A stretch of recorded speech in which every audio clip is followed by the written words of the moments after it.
एक बादशाह की 7 बेटियां थी। एक दिन बादशाह बहुत खुश होता है और अपनी बेटियों को बुलाकर पूछता है, मैं तुमसे एक सवाल पूछूंगा और अगर जवाब अच्छा लगा तो तुम्हारा मनचाहा इनाम भी तुम्हें दूंगा। सब एक कतार में खड़ी हो जाओ और एक एक करके बताओ कि तुम किसका दिया खाती हो और किसका दिया पहनती हो। 7 में से 6 बेटियों ने जवाब दिया, अब्बा जान, हम आपका दिया खाते हैं और आप ही का दिया पहनते हैं। आप ही की वजह से हमारे एहसानो शौकत है।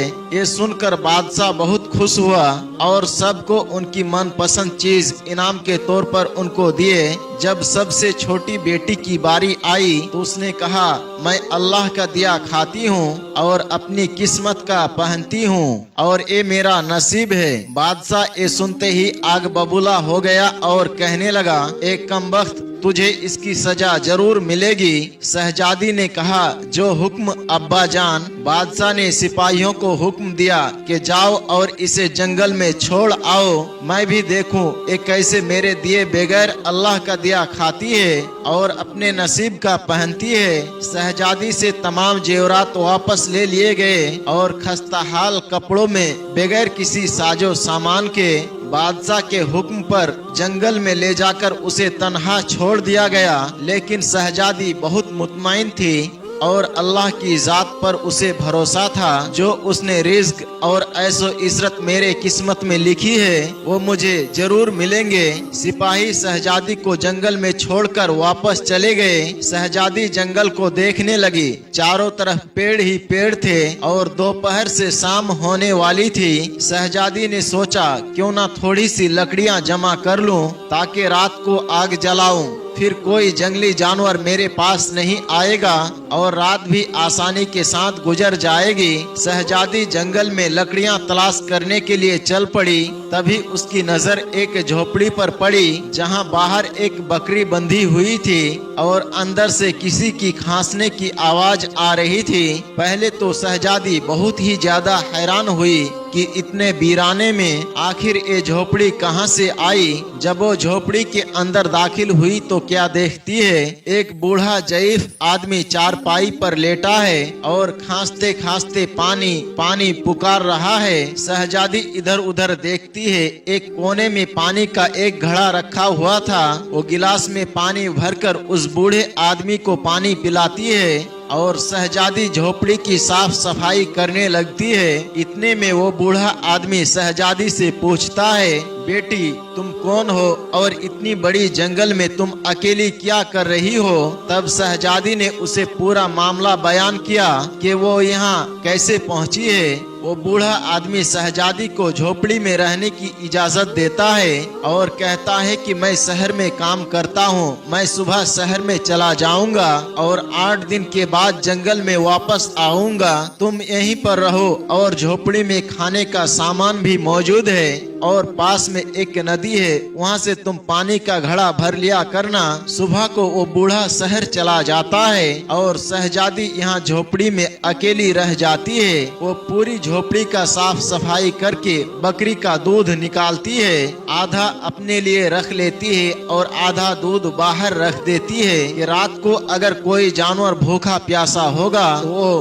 पी लेगा और फिर खुद अंदर झोपड़ी में आकर सो जाती है। सुबह सवेरे जब शहजादी की आंख खुलती है तो क्या देखती है, दूध के बर्तन तो खाली है लेकिन उसके पास एक लाल पड़ा हुआ है जो देखने में बहुत ही नायाब और कीमती मालूम देता है और पास ही सांप के निशान भी नजर आ रहे थे। तब शहजादी को याद आता है कि बचपन में उसने सुना था, जब कोई नायाब सांप खुश होता है तो एक ऐसा नायाब लाल उगलती है जिसकी कीमत हीरे जवाहरात से भी ज्यादा होती है। शहजादी बहुत ज्यादा हैरान होती है और दिल में सोचती है, शायद वो सांप भूखा रहा होगा इसलिए दूध पीकर वो खुशी में ये लाल छोड़कर गया है। फिर वो लाल उठाकर अपने पास रख लेती है। अगली रात शहजादी बर्तन में दोबारा दूध रख देती है और अगली सुबह जब देखती है तो फिर एक लाल वहाँ पर रखा हुआ था।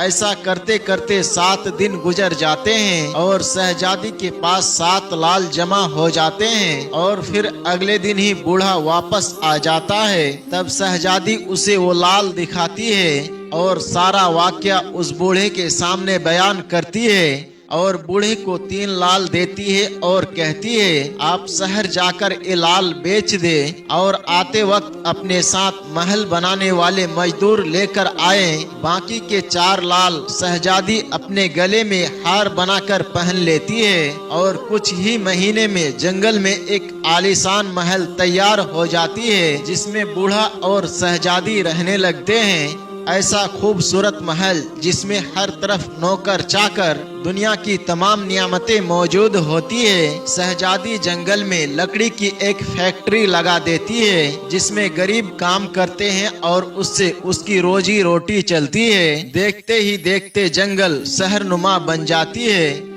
और दूर दूर तक धूम मच जाती है कि शहजादी बहुत ही ज्यादा रहमदिल है। ये खबर उड़ते उड़ते उस बादशाह के कान में पहुंचती है तो बादशाह को एक ख्याल आता है कि मैं भी तो देखूं कि कौन से मुल्क की शहजादी है जिसके लोग इतने तारीफ करते हैं। बादशाह अपने सिपाहियों के हाथ पैगाम भेजता है कि बादशाह शहजादी से मुलाकात करना चाहता है। यहाँ जब शहजादी की सिपाही शहजादी को बताते हैं तो शहजादी सिपाही से कहती है कि बादशाह सलामत एक ही शर्त पर हमारे साथ मुलाकात कर सकते हैं कि वो अपने साथ अपने तमाम बेटियों को भी लेकर आए।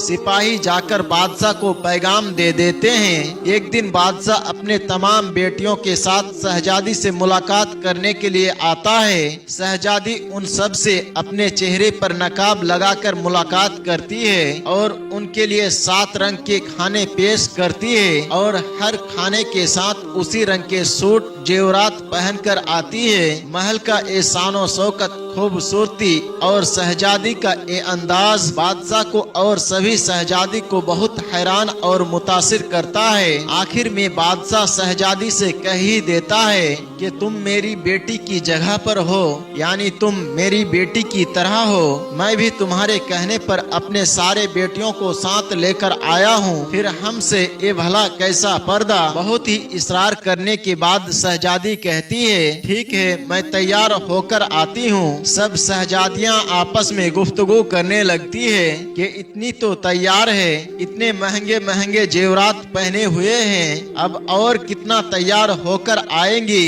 इतने में सभी शहजादियाँ क्या देखते हैं कि दूर से खस्ताहाल कपड़ों में कोई चला आ रहा है और गौर करने पर बादशाह को याद आता है कि ये तो अभी भी जिंदा है। मैं तो सोच रहा था अब तक इसे कोई जंगली जानवर खा गए होंगे, और जब मैंने अपने सिपाहियों को इसकी खबर लेने के लिए भेजा था तो मेरे सिपाहियों ने मुझे बताया था कि वहाँ पर शहजादी का कोई नामो निशान नहीं है। तो ये भला कैसे मुमकिन है।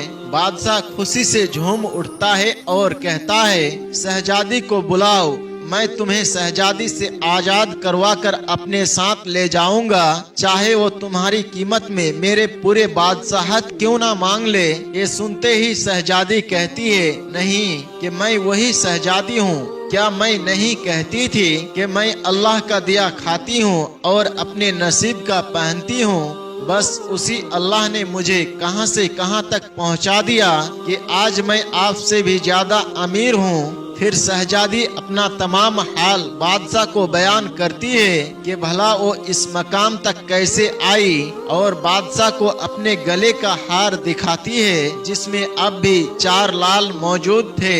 ये सुनते ही बाकी सारी शहजादियां दिल ही दिल में रश्क करने लगती है और कहने लगती है कि ए काश हमने भी यही कहा होता कि हम अल्लाह का दिया खाते हैं और अपने नसीब का पहनते हैं। दोस्तों, हमेशा अल्लाह पाक की जात पर यकीन रखो और अल्लाह जिस हाल में रखे अल्लाह का शुक्र अदा करते रहो। यकीनन अल्लाह तबारक व ताला आपको कभी भी तन्हा नहीं छोड़ेगा।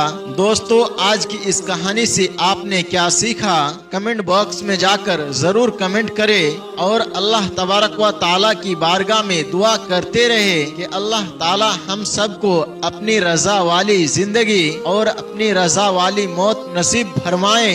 आमीन या रब्बल आलमीन। दोस्तों, आज की हमारी वीडियो को आपने अगर लाइक नहीं किया तो अभी लाइक कर ले। आपने अगर हमारे चैनल को अब तक सब्सक्राइब नहीं किया तो अभी सब्सक्राइब कर ले, और आइंदा आने वाले ऐसे ही दिलचस्प वीडियोस की नोटिफिकेशन के लिए बेल आइकन पर क्लिक करना ना भूले, और इन वीडियोस को अपने दोस्त अहबाब के साथ ज्यादा से ज्यादा शेयर करते रहे।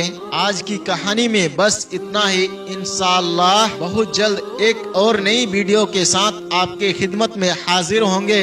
तब तक के लिए हमें इजाजत दे। अस्सलाम वालेकुम व रहमतुल्लाह।